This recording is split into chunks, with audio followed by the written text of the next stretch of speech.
And so we move on to our second question, looking at trigonometry. Given that cosine 2x subtract cosine squared x plus 3 cosine x equals 3 plus sine squared x, show this result. So there are a couple of things I notice about this as I write down what I'm trying to manipulate. The first is that what I'm trying to show is written fully in terms of cosine x. So I'm going to need to rewrite sine squared x as 1 subtract cosine squared x. The second thing I notice is that the arguments of all of my functions are just x. So I need to get rid of this cosine 2x. And noting that I only want things written in terms of cosine x, I'm going to use 2 cosine squared x subtract 1. Then I can just substitute those into this equation. So I get 2 cosine squared x subtract 1, subtract cosine squared x, plus 3 cosine x is equal to, and then I have 3 plus 1 subtract cosine squared x. I'm going to simplify on both sides of my equation.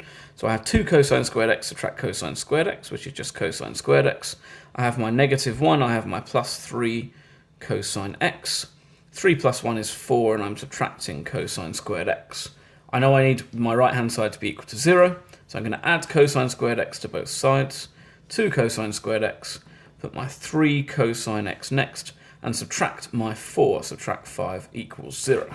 And I've left the examiner in no doubt with each of those stages that I know exactly what I'm doing and why I'm doing it.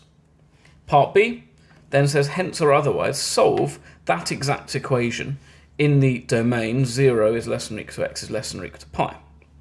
So hence is the clue I'm definitely going to use this, and indeed what I'm really trying to solve here is 2 cosine squared x plus 3 cosine x subtract 5 equals 0. I check that this is definitely exactly the same form as above. Cosine 2x subtract cosine squared x plus 3 cosine x, 3 plus sine squared x, and it is, because often they'll have a constant added or something, so it won't quite be equal to 0. This is then a quadratic equation, which I can solve by factorising, or I can solve alternatively by completing the square, using the quadratic formula, or indeed using the equation solver on my GDC. I'm going to look to factorise if I can, though. It's just quicker and simpler. So in order to do that, then, I could, if I wanted to, perform the substitution t is cosine x. Now, we're probably at the stage where we can do that without performing our substitution, but let's imagine in an exam we just have a blank moment and we can't see how we could factorise this. I have 2t squared plus 3t subtract 5 equals 0. And I look very quickly to see if this will factorise. If it doesn't, I'll just use the quadratic formula. It's not wasting the time in the exam. It'll give me the same answer. 2t and t are my only possibilities, and then 5 and 1 of them being negative, are my only other possibilities. And I notice that adding 5t and subtracting 2t is going to give me my positive 3t. So I have 2t squared plus 5t subtract 2t, and then subtract 5 is equal to 0. That solves in two ways. That gives me t is negative 5 over 2, and it gives me t is equal to 1. Well, t was cosine x, so that gives me cosine x is negative 5 over 2, and that has no solutions. So that part of my possibility is just not possible. T is equal to 1 gives me cosine x is equal to 1, and indeed that is possible, and we do hopefully know those exact results.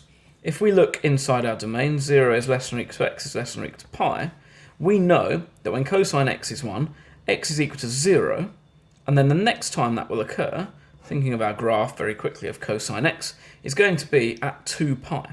So my only possible solution to this equation, therefore, is x equals 0. And that's the next 6 marks of this exam sorted.